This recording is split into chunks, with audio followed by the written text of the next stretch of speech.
floor today to talk about how this strong American economy has led to historic workforce needs, and how, if we do the right things to respond to that problem, it can become an opportunity to bring Americans off the sidelines who for too long have not been in the workforce or have been underemployed, to bring them back into work. I think it gives us the potential to do two things then. One is to strengthen the economy. It's already strong, but it would be even stronger if we could fill this gap. And by the way, if we don't fill this gap, if we don't provide the workforce, the economy will weaken. But second is to help millions of Americans, again, who are not working on the sidelines or who are underemployed, to be able to find meaningful employment with good pay and good benefits. Pro-growth federal tax policy and regulatory policy and other policies over the past few years have worked. Some of us have talked about the need to reform the tax code and make it work better. $1 trillion has been invested in the U.S. economy since tax reform. As an example, we've seen unemployment at low levels, 3.6% unemployment today, which is just about a 50-year low in terms of unemployment. The Congressional Budget Office has told us through recent data that we have grown at a steady 2.3% rate in the past year. That's good. This unemployment, by the way, number is important, but also important, we're seeing wage growth. In fact, we've now had 18 straight months of wage growth of over 3%. First time we've had this in at least a decade. That's really important because you think about it, really for the past decade, what we've had is flat wages or even declining wages relative to inflation. That's certainly true in my home state of Ohio. It's been about a decade and a half since we've seen any real wage growth. Now we have this steady wage growth. In fact, among blue-collar workers, what the Labor Department says, non-supervisory employees, you've seen the highest percentage increase in wage growth. For blue-collar workers, 6.6% wage growth over the past 2 years. By the way, that's about $1.50 an hour on average. It's a big deal. And it's really important because that was one of the great objectives we had in tax reform and tax cuts, was to ensure that we get the economy moving and give people the chance to earn more, to be able to have a feeling that if they worked hard, played by the rules, they could get ahead. We're seeing that. That's great news for the American people, great news for the folks I represent in Ohio, finally benefiting from higher wages. At the same time, I'm hearing from small business owners all over the state of Ohio, in fact, businesses at every level, that although they're able to move forward and add jobs, that they're looking for workers. And workforce is their biggest single challenge. We've now had 22 straight months of more jobs being offered than there are workers looking for work. 22 months, almost 2 years of that. So there are a lot of openings out there. And one thing that's interesting is that even though the economy is strong and we have this unemployment at 50-year lows that still there are people on the sidelines who aren't coming into work as they would normally. Economists call this a low labor force participation rate. What that means is, even though we got a strong economy and lots of jobs out there, there are still millions of Americans who are on the sidelines. It's estimated that there are about 8 million working-age men, this would be between the ages of 25 and 55, who are not looking for work today. Now, this is something that means the unemployment number, which I mentioned earlier at 3.6%, which is a very low number, almost a 50-year low, is not the real number. The real number is actually higher than that if you assume a normal labor force participation rate. In other words, if you had some of these people who are out of work, mentioned the 8 million men, coming into the workforce, the unemployment rate would be higher. In fact, if you just go back to what the normal labor force participation rate would be, just before the last Great Recession, the unemployment rate today would be about 7.6%. So about double what it actually is. That's an opportunity. That's an opportunity. Now, why aren't these folks working? Well, there's a number of reasons for that. Let's be honest, we don't really know. We've done a lot of analysis of it in our own office trying to figure it out, And part of it is the opioid crisis, I'm convinced. And I've come to this floor 60 times in the last few years to talk about the opioid crisis. We're making progress on that now. That's good. But when surveys are done by the Department of Labor or by the Brookings Institute, they show that a substantial number, as many as 45 to 50% of the people who they survey say that they are taking pain medication on a daily basis, who are out of work altogether. So of those roughly 8 million men, as an example, and one study, 47% said they're taking pain medication on a daily basis. 2/3 acknowledged it was prescription. This goes to this issue of opioids, prescription drugs, heroin, fentanyl, and so on. So when people are addicted, often it's impossible for them to get their act together and to be engaged in work on a regular basis. So the opioid crisis is definitely affecting this. Another one, of course, is a lot of people are being let out of our jail system, our prisons. We had a record number of people in prison. Now a lot of people are getting out. And the idea of the First Step Act and the Second Chance Act, which is legislation that is actually helping to get people back to work, is important. But frankly, if you've got a felony record, it's tough to get a job. And I think that's one reason we see some of these people who are off on the sidelines. But another issue that I think needs to be looked at is this skills gap. And this is a big part of what's going on right now. There are jobs out there, but they require a certain level of skill. So it's great that we have low unemployment. It's great we have all these openings right now, but we just don't have enough skilled workers to fill those jobs that keep growing. I've visited dozens of factories and businesses over the past year, and I keep hearing that. You know, we've got this job, it's for a welder. We can't find any welders. You know, there are plenty of people out there who are looking for work, or people who are on the sidelines not looking for work, but there are no welders. There's one company in Ohio that told me they could hire up to 100 welders, a big manufacturing company. So in Ohio and across the country, there are lots of these openings: machinists, medical technicians in hospitals. Lots of techs are wanted right now. Computer programmers, people who know how to code, because coding is really important right now, particularly as we go through the medical electronic records as an example.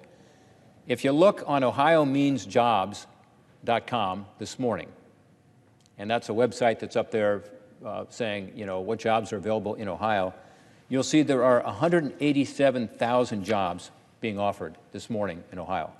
But then you look at what those jobs are, you'll see a lot of them require these skills we're talking about. And they don't require necessarily a college degree, by the way. I'm talking about technical skills. I mentioned techs, I mentioned welders. I didn't mention truck drivers, but that's one in Ohio. We're desperate for people who have the skills to be able to drive a truck. That's getting, you know, a commercial truck driver's license, a CDL. These jobs are there, but they do require some level of skills training after high school. So I think that skills gap, if it could be closed, would make a huge difference right now. Again, both for our economy, obviously we need those jobs. If the workforce isn't there, these businesses are going to move. And they're going to move from Ohio, not just to Indiana, but to India, because that's where the jobs are going to be if we don't provide this level of skills training. But second, just a great opportunity for these individuals. Some are young people coming up, some are people mid-career. But getting that skills training is so critical. Post-high school certificates is what we really need. Deloitte and the Manufacturing Institute have highlighted this with a survey that they do regularly. They say there are roughly 360,000 unfilled manufacturing jobs across the United States right now. And they say it's going to get worse. They say the skills gap may leave an additional 2.4 million manufacturing jobs unfilled over the next 10 years. Negative economic impact of $2.5 trillion. So this is a big deal for our economy. The basic training for the kind of jobs I'm talking about is called Career and Technical Education, CTE. For those who are a little older, you might think about vocational school. CTE, by the way, is so impressive today. It's not your old vocational school. It's high-tech, using much better equipment. The schools that are taking it seriously are bringing in excellent teachers from the outside, from industry who understand what's needed in the real world. And CTE is a great opportunity for so many young people. A few months ago, I toured the Vantage Career Center in Van Wert, Ohio. I go to a lot of career centers because I love to go. I'm very inspired when I go. In Van Wert, they have juniors and seniors from more than a dozen school districts all coming into one CTE center. And they're studying things like automotive technology, welding, nursing assistant training, carpentry, truck driving. And they're finding that when these students get out, they can typically get a job. Some are going on to further skills training. Some are going on to community college. Some are going on to four-year institutions. But for young people in high school, look at CTE. It makes so much sense. I co-founded and co-chair what's called the Senate CTE Caucus. When I first got here in 2011, started this with Senator Tim Kaine of Virginia. We started off having 3 of us in the caucus. Now there are 29 senators in that caucus. Why? Because my colleagues are going home, they're hearing the same thing I'm hearing, which is we desperately need to close the skills gap, that their companies are looking for people, and that it's a great opportunity for people who are on the outside to get into the inside, to get a job, and to get good pay and good benefits.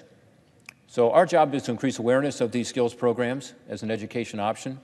Our job is to get students who are more interested in skills training into these jobs. This month of February is Career and Technical Education Month. We're putting together a resolution. We have 57 senators who have signed on to the resolution so far, and if you haven't signed on, let us know. But it's an opportunity, again, to just raise visibility about what's working well in so many of our states and the amazing opportunities out there for our young people. And we passed some good legislation to help. In 2018, we passed the Educating Tomorrow's Workforce Act, which is working to improve the quality of CTE education programs, making sure we're using, again, this equipment and standards of today's industry to make these programs even more effective. But skills training goes well beyond just these great high school programs. Industry-recognized, certificate-granting technical workforce training programs post-high school are another key to close the skills gap. Think of some of the workforce training programs you've probably heard about in your community. They're being offered by your community college, maybe offered by a local technical school. They give people a certificate they can then take and get a job, industry recognized. For these kinds of post-high school training programs, I think the big opportunity comes in improving access, because programs are expensive. A lot of young people can't afford them. A lot of mid-career people can't afford them. And one thing we could do immediately is we could say, let's expand Pell Grants to include these kinds of programs. Right now, you can get a Pell Grant if you want to go to a community college or to a four-year college or university or get a master's degree or a PhD. And for some people, that's the right track. But frankly, for a lot of people, what they're looking for is to get these technical skills, get this certificate, get a job. And there's no reason that they shouldn't be able to get the same help that the government is providing someone who wants to go to a four-year college or university for these programs that provide the skills that are so desperately needed. In fact, I would say we ought to be focusing on that more. We ought to change our mindset and say, let's not just focus on college, as important as it is, and it is the right track for some students. Let's also put equal emphasis on this skills training. So we have legislation that's very simple. It says for those low-income families where the students are eligible for Pell, for college or university, let's make them also eligible for one of these skills training programs, less than 15 weeks. It has to be a high-quality program, provide this industry-recognized certificate. Our legislation is called the Jobs Act. It just makes so much sense. It's bipartisan, it's bicameral. We should get it done. And by the way, for those students who go through a technical training program, get that certificate, end up getting the job, a lot of them do go to college. But guess who pays for it? Typically, it's the company that pays for it. So they don't end up having this big debt, this big burden that so many of our students have. Student debt average in Ohio, by the way, is about $27,000 per student. Whereas if you go through one of these programs and end up getting an associate's degree or a bachelor's degree or a master's degree, typically you're not paying anything because your employer is going to pay for you to get that additional training. So my hope is that we can move this legislation forward quickly. It's something I hear from everyone back in Ohio. Over the past few weeks, we've held roundtables on workforce at manufacturing businesses like Stanley Electric in Madison County, Fecon in Warren County. And we've talked about this issue with business owners, with community colleges, with workers who are actually on the job. And you know what? All these groups agree the Jobs Act is needed, and needed badly. What's more, we know that a lot of business owners who are getting engaged in this are willing to be helpful in terms of helping these skills training programs be more effective, to provide the skills training that actually works for them. The Jobs Act has now been endorsed by the National Skills Coalition, the Association for Career and Technical Education, the Business Roundtable, other groups. It's the #1 priority, we're told, of the Association of Community Colleges, and the American Association of Community Colleges. I've heard the same thing from the Ohio Association of Community Colleges when I met with them earlier this month. I must tell you, I'm also very pleased that the Jobs Act is included in the President's budget this year, as it was last year. And I applaud President Trump and his administration for promoting this and the work they're doing on training, on internships, apprenticeships, and the Jobs Act to provide this funding to be able to encourage more Americans to get this skills training that's needed for them to have a better future. It's the best proposal out there, I believe, to help fill the skills gap right away.